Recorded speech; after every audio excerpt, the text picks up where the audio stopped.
Espírito Santo, hoje fala comigo de uma maneira poderosa. Diga para Ele: Espírito Santo, eu coloco o meu coração disponível para o Senhor. Eu coloco a minha mente disponível para o Senhor. Que a Tua palavra fale comigo e hoje eu saia desse lugar completamente abençoado, em nome de Jesus. Espírito Santo, nós neutralizamos todas as ações de Satanás contra esse culto, contra a atmosfera de adoração que o Senhor tem trazido sobre esse lugar. Nós neutralizamos toda ação do diabo contra, meu Deus, esse momento em que os teus servos ouvem a tua palavra e estão cultuando a presença do Senhor. Fala conosco, que hoje seja uma noite poderosa de um grande avivamento sobre as nossas vidas, em o nome de Jesus. Quem acredita nisso, por favor, dá um aplauso bem forte a Yeshua. Aleluia, glória a Deus. Você pode se assentar no nome de Jesus.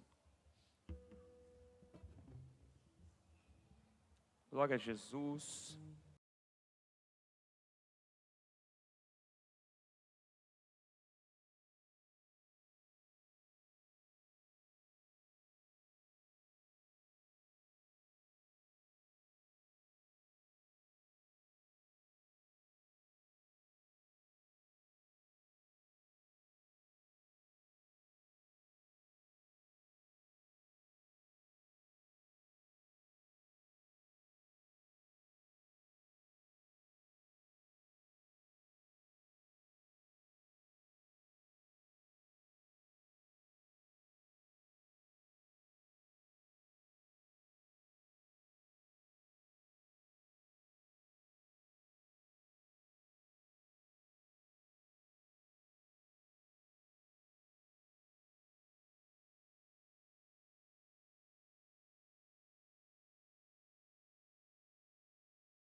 Josué e Caleb não estão vendo que se a gente avançar, porque eles chegaram na frente.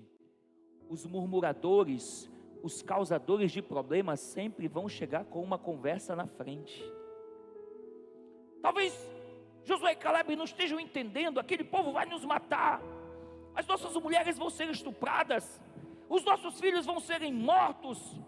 É um absurdo a gente ir para lá, é um absurdo entrar nessa tal de terra. Moisés está ficando doido. Eu imagino as pessoas aplaudindo, uau, é isso mesmo, nossa, rapaz, ainda bem que esses 10 homens que estão aqui, são homens que pensam diferente, são homens piedosos, ainda bem que esses 10 homens estão aqui, eles não são como aquele megalomaníaco do Caleb, eles não são como aquele louco que é o Josué, que fica pedindo para a gente ir para essa terra perigosa, essa terra é perigosa, nós vamos morrer.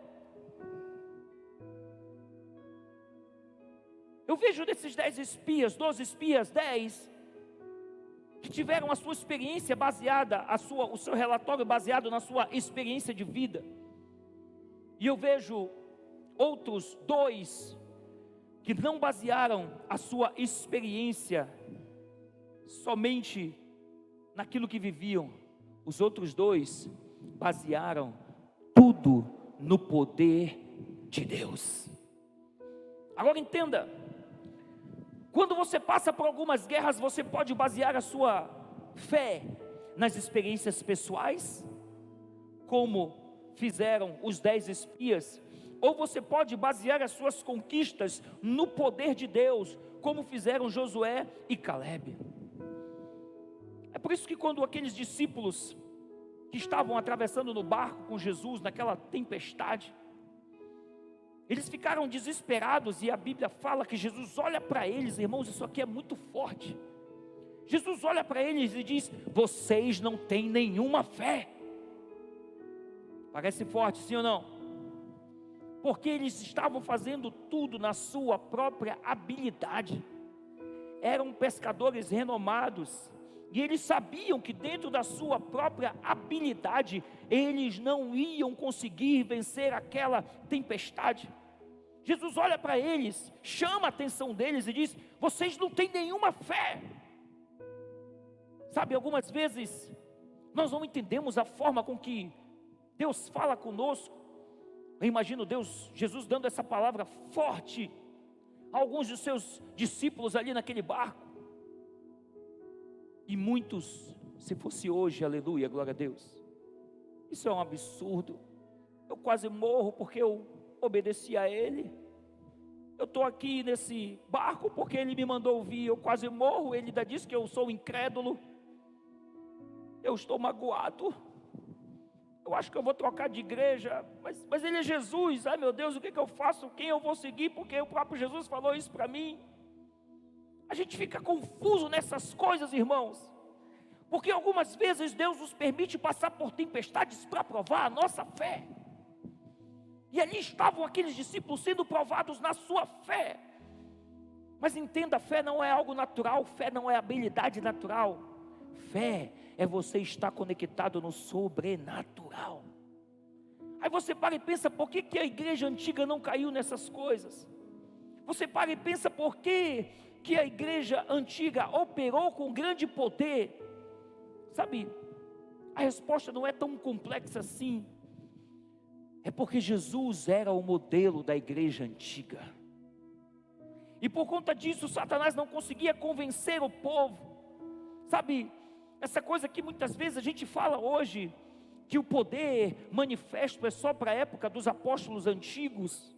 Sabe, aquilo que a gente ouve, que, veja bem, esse poder não funciona assim como você pensa. Porque hoje, irmãos, como igreja, a gente acaba permitindo que o que as pessoas pensam, que o que as pessoas fazem, substituam a verdade que está na palavra de Deus a nosso respeito. Porque a palavra nos diz algo, mas o fulano falou aquilo. O que ele pensa, o que ele fala, se torna verdade na nossa vida.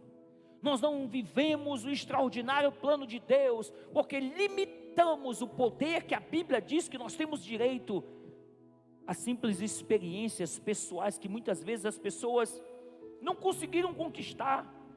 Sabe, o pastor fez uma oração por alguém, mas mesmo o pastor tendo orado, aquela pessoa morreu. A tia fulana, ela fez uma oração, alguém ia perder o bebê, a tia fulana foi lá, orou, mas mesmo assim a mulher abortou. Eu tenho um amigo que sempre orou para que Deus curasse ele. Eu tenho um amigo que sempre orou para que alguma dor, alguma enfermidade fosse curada, mas elas continuam doendo. Experiências humanas. E aí, por conta disso, desses pastores, tio fulano, tio beltrano, sabe, a gente alinha as nossas conclusões não por aquilo que está na palavra, a gente alinha as nossas conclusões pelas experiências humanas de pessoas que não acreditaram naquilo que diz a palavra de Deus para nós. Isso acaba explicando o porquê esse poder sobrenatural que nós temos falado todos os domingos aqui, o porquê esse poder sobrenatural não opera na vida de todo mundo. Por quê?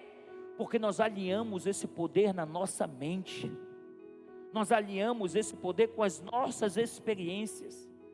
E aí a gente, baseado em tudo isso, a gente acaba entrando numa linha de que esse poder, de que essas experiências sobrenaturais, que é o poder da graça de Deus, não, veja bem, isso não é para todo crente. Não, veja bem, isso não está mais tão disponível assim, sabe?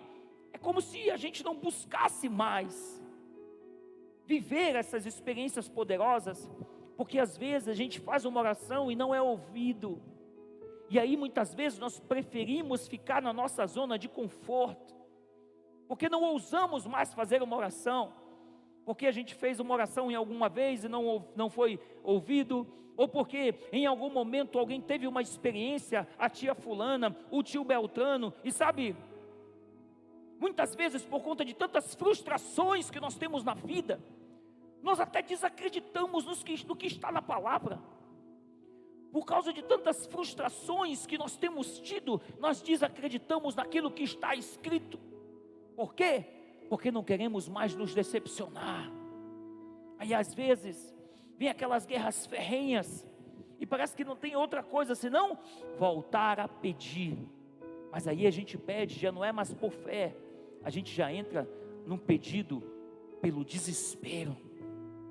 Sabe, queridos, os discípulos de Jesus, os primeiros discípulos, eles não tinham como ter essas desculpas, porque imagina só, eles estavam ali ao lado de Jesus, e todas as vezes que eles cometiam alguma atitude, Jesus os repreendia.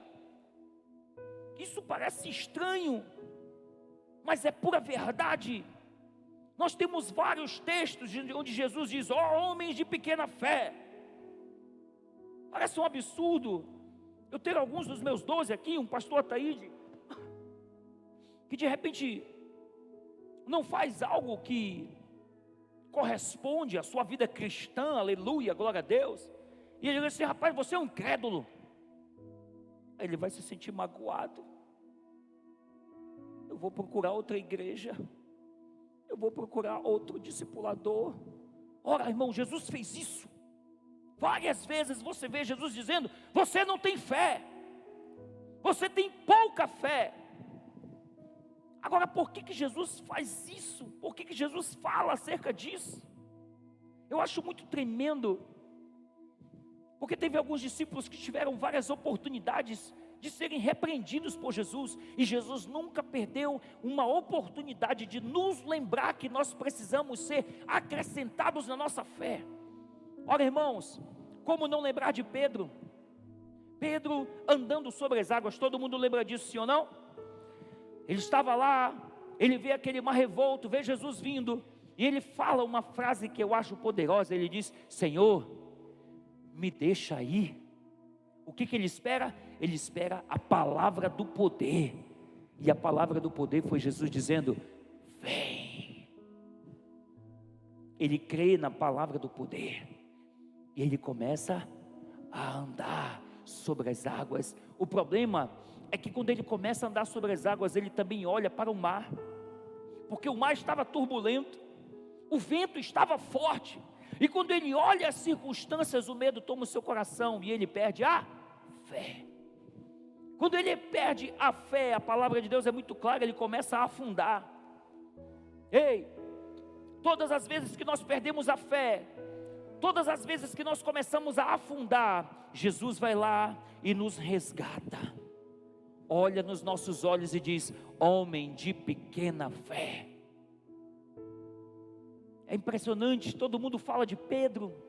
Pedro é aquele cara que afundou. Ei, Pedro é o único cara que andou sobre as águas. Mas ele foi chamado de pequena fé. Tudo bem, Jesus olhou para ele e disse: você tem pequena fé. E os caras que estavam no barco que não tinham nenhuma? Porque se tivesse pelo menos uma fé pequena, tinham andado como Pedro andou. E a gente fica balizando a nossa experiência pela experiência do outro. A gente fica balizando o poder de Deus simplesmente pelas experiências fracassadas que outras pessoas tiveram. Sabe, irmãos, o que nós observamos hoje é que infelizmente quantas pessoas estão pode até estar no barco, mas estão com medo. As pessoas até entram no barco. Você já entrou nesse barco? Lembra da experiência de domingo passado, onde você era filho do rei, passou 20 anos como escravo e Jesus te trouxe de volta? Tem muitos de nós que estamos de volta para viver na casa do rei, mas continuamos com a mente do escravo. Tem muitos de nós que estamos dentro do barco de Jesus, mas estamos amedrontados, temos medo de dizer: Senhor, se és tu, me permita ir aí contigo. Ei, a única coisa que você precisa é acreditar, porque a palavra de Deus para você sempre vai ser: vem. E a gente fica: me dê a palavra do teu poder. Sabe, querido, Jesus corrigiu muitas vezes de maneira severa os seus discípulos. Muitas vezes a Bíblia nos relata que Jesus foi severo em corrigir a incredulidade dos seus discípulos. A Bíblia fala sobre isso. Olha que poderoso. Quando a gente vê lá em Mateus, no capítulo 17, a gente vê a história de um filho epilético, de um homem. Jesus estava no monte, e aquele homem começa a implorar aos discípulos de Jesus para que o seu filho fosse curado. E aí a Bíblia fala no verso 16: eu trouxe para os seus discípulos a fim de que eles o curassem, mas eles não conseguiram. Jesus respondeu, olha que poderoso: gente mais sem fé. É Jesus? Até quando eu vou ficar assim com vocês? Até quando eu vou ter que aguentá-los? Isso está aí na sua Bíblia, pode pegar. Tragam o menino aqui. É por isso que eu digo, irmãos, nós estamos esquecendo alguns princípios do Evangelho. Estamos entrando em uma linha de questões emocionais, que se alguém diz para a gente que estamos errados, a gente se magoa. Imagina se fosse com a igreja de hoje, Jesus desse uma palavra dessa, o cara mudava de igreja na hora. Eu ando com ele, eu sirvo na igreja dele, e ele disse que eu sou o mar. Ele reclamou porque caminha do meu lado. Ora, irmão, se está errado, Jesus corrigia. Imagine se isso aqui não é uma coisa forte para dizer à sua equipe. E nesse momento os discípulos, eles ficaram muito confusos. Eles se aproximaram de Jesus, eles foram até Jesus, e eles foram perguntar: mas por que nós não conseguimos curá-lo, Jesus? A gente tentou de todas as formas, tentamos de todas as maneiras, por que nós não conseguimos curá-los? Aí Jesus vem e responde no verso 20: porque vocês não tiveram fé suficiente. Irmãos, quando nós não temos fé suficiente, nós não alcançamos a plenitude do que Deus tem para fazer na nossa vida. Nós precisamos estar conectados nisso. Sabe, Jesus estava fisicamente com eles, e por conta disso os discípulos poderiam vir a Ele, mas não tinha como você entrar numa linha ali com Jesus de: não, veja bem, Jesus, eu não consegui, porque você sabe, a graça, ela não se aplica a todas as situações. Não, veja bem, Jesus, esse cara estava doente, mas sabe, Jesus é o seguinte, tem algumas doenças que nós temos que passar, porque você não está entendendo, Jesus, Deus sempre quer nos ensinar algo com alguma doença. Não tinha isso. Não dava para vir com essa conversa furada, como muitas vezes nós usamos hoje. Mas com Jesus não tinha como usar, porque a Bíblia nos fala a respeito disso. Olha que poderoso esse texto de 3 João capítulo 1 verso 2. A Bíblia dizendo: meu querido amigo, eu faço voto de que tudo esteja bem com você, e que também você esteja bem de saúde, assim como você está bem espiritualmente. Está achando pouco? Vem mais. Salmo 103 verso 2 e 3. Olha que poderoso o salmista dizendo: ó Senhor, perdoa todos os meus pecados. O Senhor perdoa todos os meus pecados e cura todas as minhas doenças. Diga aleluia. Agora perceba uma coisa nesse texto que está aqui. A mesma voz que diz que Deus perdoa é a mesma voz que diz que Deus cura todas as doenças. Diga glória a Deus. O ponto é que muitas vezes nós só estamos conectados em uma parte do poder de Deus, e não entendemos que Deus tem outras partes para manifestar sobre as nossas vidas, sabe? Muitos de nós, irmãos, muitos crentes, vivendo uma vida comum, vivendo uma vida ordinária, preso no natural, não conseguiu ainda andar, caminhar, viver experiências baseadas no poder de Deus. E Jesus, quando entrava nisso, Jesus repreendia. Eu vou passar aqui para você vários textos onde Jesus repreende as pessoas porque não estavam crendo. Jesus repreende discípulos porque não estavam vivendo baseado na fé, pelo poder de Deus, estavam caminhando baseado nas suas experiências pessoais. Olha que poderoso, vem comigo, Lucas 8 verso 25, então ele lhes perguntou: onde está a tua fé? Vamos mais, Marcos capítulo 4 verso 40, então Jesus lhe perguntou: por que estão com medo? Ainda não tem fé? Vamos mais, Mateus capítulo 6 verso 30, e se Deus veste com tamanha beleza as flores silvestres que hoje estão aqui e amanhã são lançadas no fogo, não será muito mais generoso com vocês, gente de pequena fé? Vamos mais, Mateus 8, 26, mas Jesus respondeu: homens de tão pouca fé, por que vocês ainda estão com medo? Vamos mais, Mateus 14, 31, e imediatamente Jesus estendeu a mão e o segurou e disse: homem de pequena fé, por que você duvidou? Tem mais, solta o inimigo.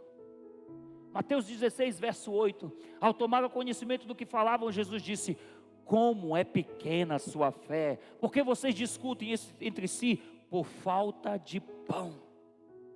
Ei, não dava para vir com desculpa esfarrapada com Jesus. Agora você olha todos esses textos firmes de Jesus repreendendo a falta de fé dos seus discípulos. Aí você pergunta: por que Jesus foi tão duro? Por que Jesus foi tão firme com os seus discípulos? Olha, irmãos, eu imagino que Jesus o amou de maneira tão profunda, que o maior papel de Jesus era impedir que qualquer pensamento falso viesse ao coração dos seus discípulos, qualquer pensamento que destruísse a sua fé, qualquer pensamento que não os fizesse viver as experiências poderosas que Deus podia dar a eles. De qualquer forma, Jesus vinha e repreendia com veemência. Ei, hoje, talvez Jesus está olhando para essa circunstância que eu não conheço, mas você sabe, você conhece, e talvez esse mesmo Jesus esteja te repreendendo, te dizendo: como é pequena a sua fé. Porque você discute por falta de aluguel, porque você discute por falta de gás. Aí, apóstolo, queridos, você precisa entender que essa palavra é para você. Porque se você não entender que essa palavra é para você, você não vai sair da dimensão que você está. E volto a dizer, quem está dizendo isso para você é alguém que já passou pela mesma experiência que você passou, ou que talvez esteja passando. Mas o meu papel aqui, irmãos, é o que está lá em Efésios no capítulo 3, no verso 9 e 10. O meu papel é contar para vocês o plano extraordinário que Deus tem para as vossas vidas. É dizer esse plano poderoso que Deus tem para você. Sabe, talvez em algum momento pessoas já falaram para você com uma certa arrogância, sabe, onde está a tua fé? Sabe, aquele espírito de orgulho. Mas deixa eu te dizer, Jesus não faz assim, irmãos. Jesus não é dessa forma. Imagine você que Jesus amou tanto aqueles caras, Jesus amou tanto os seus discípulos, Jesus amou tanto a sua igreja. Jesus olha para ele e diz: eu não quero que vocês sejam roubados daquilo que eu paguei um preço tão alto para transmitir isso para vocês. Ei, igreja, nós não podemos ser roubados de algo que Jesus pagou um alto preço para que nós tivéssemos direito. É por isso que Jesus era veemente, porque eles sabiam que se em algum momento a incredulidade viesse, eles iam lembrar: vocês têm pouca fé. Se em algum momento eles faltassem em alguma questão de fé, eles iam lembrar de Jesus, homens de pequena fé. Eles sabiam que se em algum momento faltasse algum argumento, eles iam lembrar da palavra de Jesus para eles: onde está a fé de vocês? Sabe, queridos, o que Jesus diria hoje, se ele viesse aqui na igreja? Sabe, você pode imaginar Jesus olhando para a nossa falta de fé, e veja os textos que nós lemos aqui, tem os 8 versículos falando a respeito disso, e Jesus olhando: oh meu filho, você veja bem, pode caminhar assim, não tem problema não, a vida é difícil mesmo, eu entendo você, é verdade, não precisa se esforçar tanto, não precisa, não, ei, você está com pouca fé, ei, você precisa de mais fé, ei, depois de tanto tempo você continua não crendo. É assim que Jesus tratava, irmãos, é assim. Mas isso foi lá atrás. Eu tenho uma boa notícia para você: Ele é o mesmo ontem, Ele é o mesmo hoje, e Ele será o mesmo eternamente. Ele é assim, irmãos. Jesus não mudou. Tenho falado isso todo domingo, desse cuidado de um novo evangelho que está surgindo, de um evangelho mais fácil e acessível. Ora, irmãos, Jesus continua sendo o mesmo, a porta continua sendo estreita, nós não podemos deixar mudar isso. Mas precisamos entender que nós só vamos ter acesso a tudo que Deus tem para as nossas vidas se nós tivermos fé. E sabe, eu acredito que o Espírito Santo está aqui hoje. Quem acredita nisso? Eu sei que infelizmente muitas pessoas têm tentado diminuir a voz do Espírito Santo no que diz respeito à graça, mas eu quero te dizer que ninguém pode diminuir a voz de Jesus. E quando os discípulos estavam com ele, ninguém podia diminuir a voz de Jesus. Isso é tão poderoso, irmãos. A voz de Jesus é tão poderoso que no livro de Atos, quando Pedro opera um milagre, ele tomado ali pelo Espírito Santo, a Bíblia diz assim: pela fé no nome de Jesus, este homem que vocês veem e conhecem foi curado. E ele volta a dizer: a fé no nome de Jesus o curou diante dos seus olhos. Diga: fé no nome de Jesus. O problema, queridos, é que nós temos cortado o fluxo dessa graça. Sabe, muitas vezes nós até acreditamos em Deus, nós até acreditamos que Ele nos perdoou, nós até acreditamos que Ele nos salvou, mas sabe, e quanto à questão da santidade? E onde está a fé na nova natureza, da plenitude dEle? E onde está a fé das provisões que vêm do céu para a terra?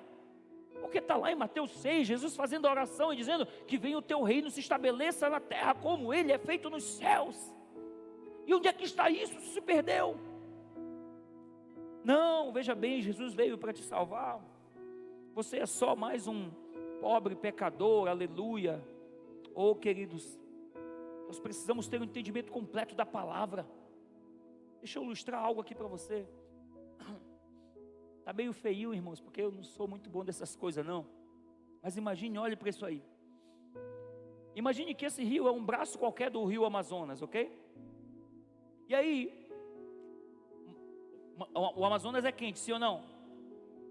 Mas esse rio, por mais que seja quente, esse rio consegue fluir ali. E nós temos aqui atrás, como você pode ver, todas essas plantações. A gente tem plantação de trigo, tem plantação de soja, tem a plantação de arroz, tem ali também a plantação de milho. Mas sabe, esse rio que flui ali é o único rio da região, de uma região muito quente. Agora imagina que para que os agricultores possam arraigar ou irrigar, eu não sei bem ao certo, se tiver algum agrônomo aqui, irrigar, olha aí, obrigado queridos, possa irrigar essas plantações, eles precisam de água. Agora imagina comigo, esse primeiro aqui, que é o do trigo, esse cara foi inteligente, e diz, rapaz, eu vou gastar um dinheiro doido aqui, mas eu quero fazer com que a minha colheita funcione. Aí ele pegou a sua colheita, pegou o rio e fez um tubo de PVC do rio até a sua plantação. Aí eu lhe pergunto, sabe o que aconteceu com essa plantação? Diga, o trigo deu fruto. Diga, o trigo floresceu. Aí o outro abençoado da soja, ele carregava na latinha. Lembra do PET de 2 litros? O abençoado do arroz, ele carregava no balde. O abençoado do milho, ele não carregou. Aí eu faço uma pergunta para você. Quando você olha para essa ilustração, perceba claramente que o que deu certo é aquele que decidiu conectar a sua plantação a esse rio poderoso. Agora, vem comigo mais uma vez. Imagine que esse rio aqui é o poderoso rio da graça de Deus na tua vida. Quem acredita nisso?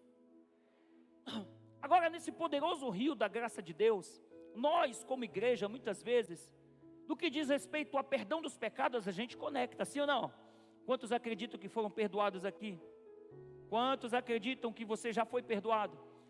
A gente acredita que o sangue de Jesus, que a graça nos perdoa, e a gente vive por isso, como se simplesmente como crentes, já fomos perdoados, mas apesar de termos sido libertos do mal, a gente continua vivendo a vida de escravo.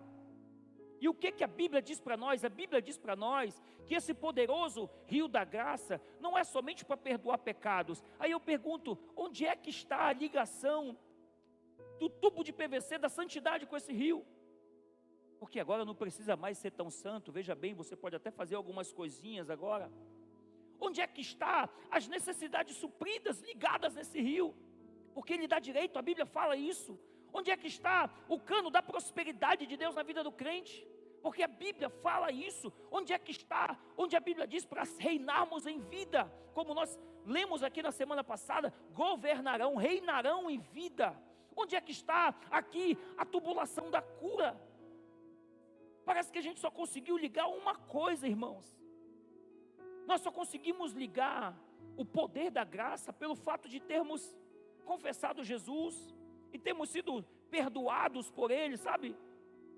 Mas eu quero dizer para você que em um dado momento, e a Bíblia fala disso, o dono dessa terra, ele vem inspecionar essa terra. Agora imagina o dono da terra vindo inspecionar essa terra. Ele olha ali para o fazendeiro do trigo que nós mostramos agora há pouco. Ele diz, muito bem, rapaz, você fez muito bem, foi inteligente, teve fé, conectou o seu tubo de PVC. Mas aí ele também olha lá para o cara da soja, o cara do milho, o cara do arroz. Ele diz, o que vocês fizeram? Por que vocês foram tão negligentes? Existia um rio poderoso que corria ao lado das vossas plantações. Por que vocês não ligaram as tubulações como o cara do trigo? Sabe, irmãos, muitos de nós estamos assim. E aí, no dia do juízo, o que esse dono da colheita, o que esse senhor da colheita vai nos dizer? Aí apóstolo, não, eu não acredito que Jesus julga ninguém. Ora, irmão, nós já lemos aqui isso 500 vezes. Ele julga sim. Muitas vezes nós só aproveitamos da graça, desse poder sobrenatural que Deus tem para nós, o simples fato de que ela perdoa pecados.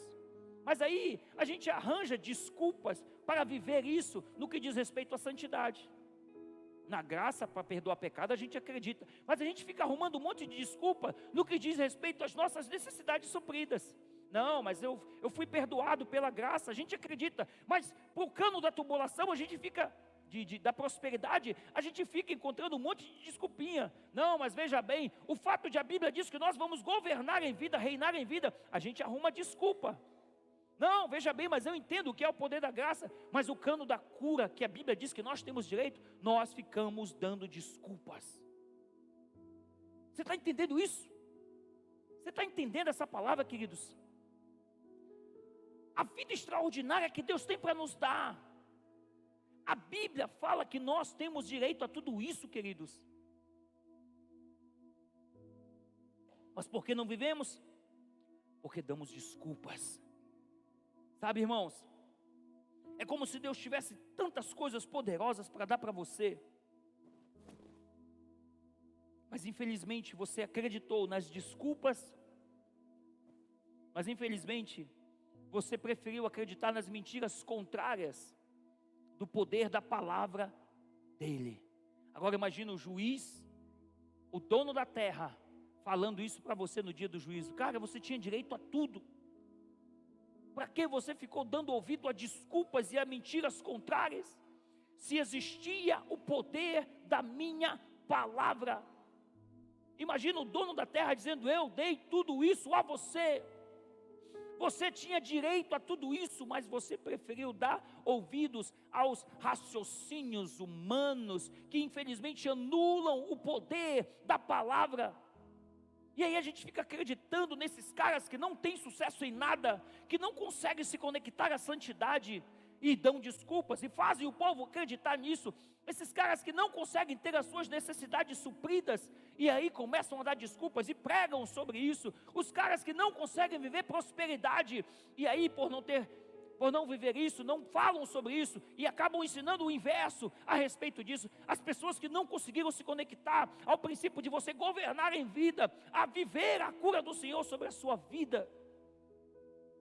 Nós baseamos a nossa fé não no poder de Deus, nós estamos baseando a nossa fé nas nossas próprias habilidades, queridos. Isso é sério, sim ou não? Infelizmente nós estamos perdendo tudo aquilo que o poder de Deus tem para nos dar. Imagina Jesus olhando para a gente dizendo: ô povo de pequena fé, por que vocês duvidaram? Por que vocês duvidaram de tudo aquilo que eu tinha para dar para vocês? E um dia, irmãos, esse dono dessa terra vai voltar, e nós vamos prestar conta de tudo aquilo que Ele nos deu, de todos os talentos que Ele nos deu, de todas as minas que Ele nos deu. E eu espero que você não seja um daqueles que diz: veja bem, eu ouvi algumas coisas aí no YouTube, eu tive que enterrar aqui o meu talento, toma aí o teu talento de volta. E a Bíblia diz: servo mau e infiel. Aí, apóstolo, isso é muito forte. Forte é o que a Bíblia diz, queridos. João capítulo 12, quem diz isso é o próprio Jesus. Se alguém ouvir a minha mensagem e não a praticar, eu não julgo, pois eu vim para salvar o mundo e não para julgá-lo. Quem me rejeita e não aceita a minha mensagem, já tem quem vai julgá-lo. As palavras que eu tenho dito serão o juiz dessa pessoa no último dia. Está escrito na sua Bíblia. Ora, irmãos, nós seremos julgados pelo poder e pela palavra de Jesus que está escrito. Jesus veio com uma missão na terra. Qual foi a missão de Jesus na terra? Trazer o reino à terra, sim ou não? A missão foi cumprida? Sim ou não? Sim ou não? O reino foi implantado na terra? Ele foi, ele já foi. Ele deixou o Consolador e deixou a sua palavra. Entenda o que a Bíblia diz. De fato, ele não veio para trazer julgamento. Aqui na terra ele veio para trazer o reino. Ele cumpriu a missão dele, mas ele deixou a palavra. E o que a Bíblia é clara aqui? As palavras que eu estou dizendo, elas vão ser o juiz dessa pessoa. Quando? No último dia. Ora, irmãos, perceba isso. Pare e pense por que o Espírito Santo permitiu que fossem colocados tantos exemplos na palavra de Deus, tantos exemplos na Bíblia que eu e você lemos, tantos exemplos onde Jesus está repreendendo os seus discípulos por não terem tido fé em relação à cura. Jesus repreendendo os seus discípulos por não terem tido fé em relação a necessidades de atendimento, a necessidade das multidões. Por que Jesus repreendeu fortemente os seus discípulos por não ter tido fé em relação ao medo, em relação a acalmar as tempestades da vida? Por que isso está na palavra, irmãos? Porque essa palavra que ele deixou, para que por essa palavra eu e você fôssemos julgados. Diga glória a Deus. Entenda isso. Os nossos atos, eles vão ser avaliados com base na palavra de Jesus no tribunal de Cristo. Não é com o que os caras do YouTube falam, é com o que está na sua palavra. Aí eu pergunto para você, que desculpa você vai dizer para ele? Não, veja bem, é porque eu ouvi uma pregação de um cara que disse que eu não precisava ser tão santo assim. Não, veja bem, é porque eu ouvi uma pregação de um cara que dizia que tudo aquilo que eu vou viver, tudo aquilo que a Bíblia fala não é nessa vida, é na outra vida. Ei, nós já matamos tudo isso aqui, todos os domingos nós estamos matando essas mentiras de Satanás. A Bíblia diz que você vai reinar em vida. Isso significa dizer que o teu casamento em vida será o melhor casamento dessa terra. É essa a promessa de Deus. Isso significa dizer que a tua vida financeira, em todos os sentidos, vai ser uma vida abençoada para suprir as tuas necessidades. Isso é o que a palavra de Deus diz para você. Isso significa dizer que quando você estiver nas tempestades da vida, se você acreditar, ela vai trazer calmaria sobre a tua vida. É o que a palavra de Deus diz para você. O problema é que a gente está acreditando mais no que as pessoas dizem com base nas suas frustrações e as suas experiências, do que o que a palavra de Deus fala ao nosso respeito, irmãos. Sabe, a influência das experiências do pastor fulano, que orou e a pessoa não foi curada, as experiências da tia Beltrana, que ela fez uma oração e mesmo assim a fulana abortou, sabe, as experiências do Beltrano. Ei, nós precisamos entender que essas experiências de pessoas que viveram abaixo daquilo que a Bíblia diz que nós tínhamos, no dia do juízo final, elas não vão ter valor nenhum. Elas não vão ser ouvidas quando nós estivermos diante do tribunal de Cristo. A única coisa que nós vamos ser medidos quando estivermos diante do tribunal de Cristo é o que está escrito na sua palavra. Um incrédulo, mesmo pregando algo baseado na sua incredulidade, ele não vai anular a fidelidade de Deus na tua vida. Aí, apóstolo, eu não acredito nisso que tu está dizendo não. Então toma a Bíblia, filho. E daí? Se alguns não creram, pode anotar esse versículo e busque na sua palavrazinha depois. Se alguns não creram, a incredulidade deles virá a desfazer a fidelidade de Deus. De maneira nenhuma, seja Deus verdadeiro e mentiroso todo homem. O que vale é o que está na palavra. Ei, Deus tem vida vitoriosa para você. Ei, você precisa acreditar nisso. Deus tem vida vitoriosa para você. Você precisa crer nisso. Deus tem uma vida extraordinária para você. A Bíblia diz.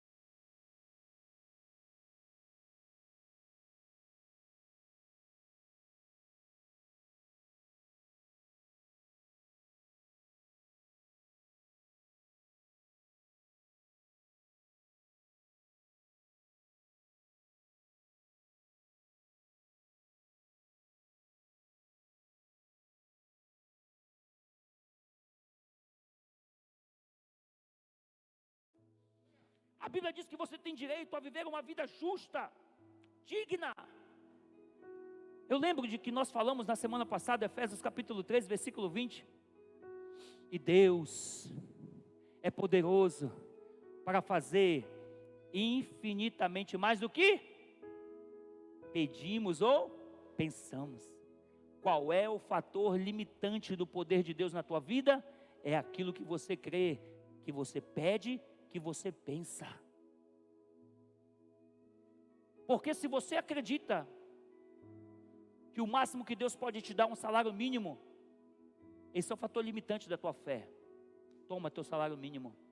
Ai meu Deus, eu vivo vivendo uma vida de problemas financeiros. Ora irmãos, essa é a tua oração. Se você tem crido que o teu casamento é do jeito que está mesmo, não, é porque a gente tem que carregar a nossa cruz. Ora irmão, Jesus já carregou a cruz dele. Isso não significa dizer que você vai viver uma vida de sofrimento aqui na terra, porque ele carregou a cruz por você, para que através do sofrimento dele você tivesse alegria. Vida de crente não é vida de miserável, queridos. Nós precisamos mudar isso. E eu sei que isso está inculcado na cabeça de muita gente. E nós estamos há 9, há 10 domingos falando sobre essa série, para que você entenda, você tem direito a viver uma vida extraordinária em Deus. Você tem direito a viver uma vida extraordinária em Deus. Ei, você tem direito a viver uma vida extraordinária em Deus. É promessa da palavra, irmãos. Todo domingo um monte de versículo para você acreditar nisso. Então por que eu não estou vivendo? Hoje você aprendeu, por falta de fé. Mas eu tenho medo, o que eu faço? Jesus olha para você e diz, por que você não tem fé? Ah, mas no meio da tempestade eu não sei o que fazer. Jesus olha para você e diz assim, ainda não acreditou? Ah, mas quando tem uma enfermidade, eu não sei o que fazer. Jesus olha para você e diz, até quando eu vou estar com vocês? Povo de pequena fé. Está tudo na palavra, foi o que a gente leu hoje, irmãos.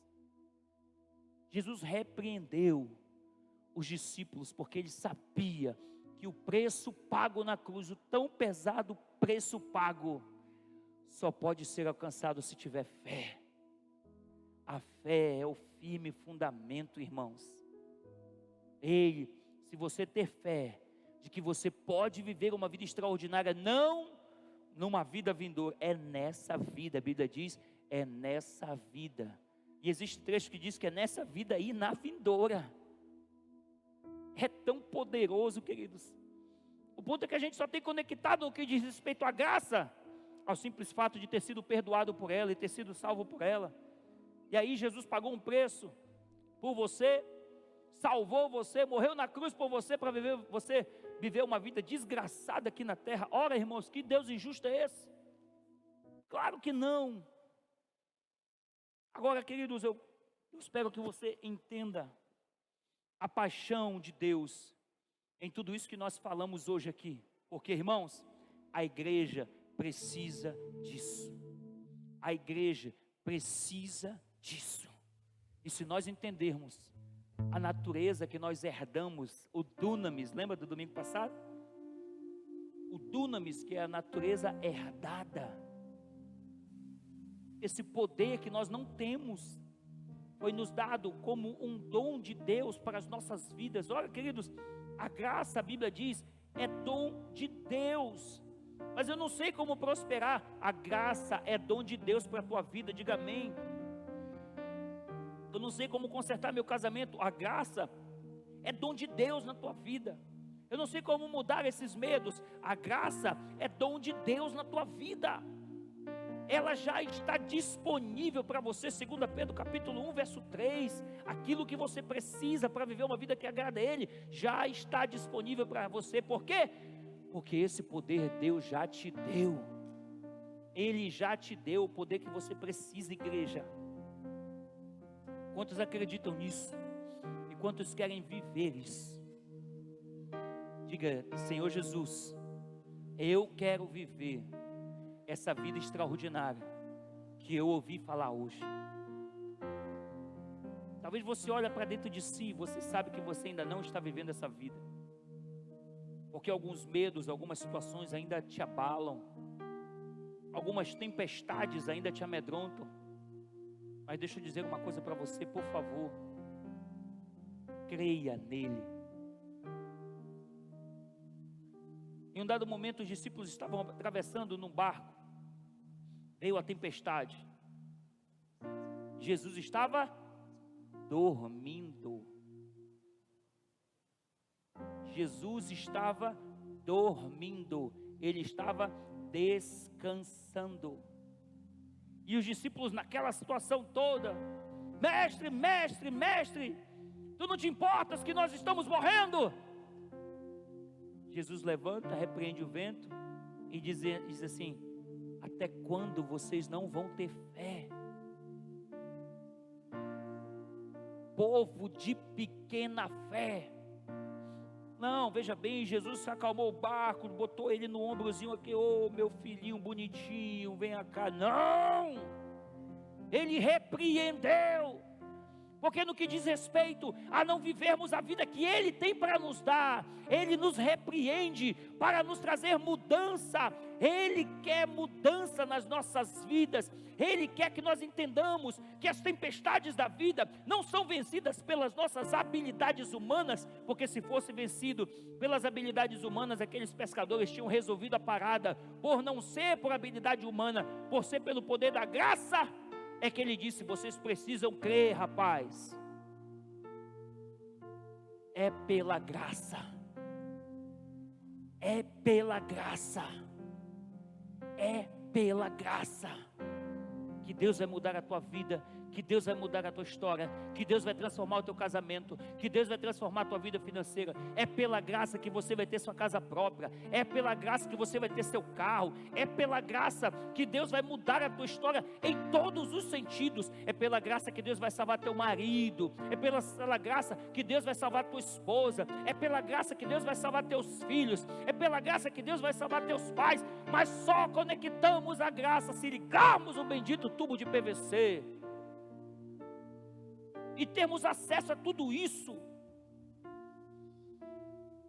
Olha, irmãos, existem uns cabos aí na frente com milhões e milhões de não sei o que de energia. Como é que mede energia aí, meu dinheiro? Megawatts. Tem um outro nome aí que é acima do megawatts. Megawatts, é um negócio desse aí. Agora imagina que existe milhões e milhões de megawatts aí passando na frente. Corta o cabo dali da frente para ver se vai funcionar esses ar-condicionados. Todo esse sistema de iluminação, de ventilação, todo esse som, está tudo aqui preparado. Mas se não conectar o cabo na energia lá de fora, não funciona.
consegue ter fé e começar a declarar que você vai viver. Eu vou viver a vida extraordinária, eu vou ter meu casamento restaurado, eu vou ter a minha família liberta, eu vou ter a salvação dentro da minha casa. Comece a declarar aquilo que você vai ter. Já lhe disse 500 vezes, Gênesis capítulo 1, Deus começa declarando. Deus disse, no versículo depois está escrito, Deus viu, porque quando Deus fala, Deus vê. É um modelo para as nossas vidas. Nós precisamos declarar e confessar a palavra de Deus, para nós falarmos aquilo que cremos e vermos diante dos nossos olhos a promessa cumprida. Deus vai mudar a tua história. Levante seus braços e comece a pedir isso ao Espírito Santo, em nome de Jesus. Comece a pedir isso a Ele. Comece a pedir isso a Ele, em nome de Jesus.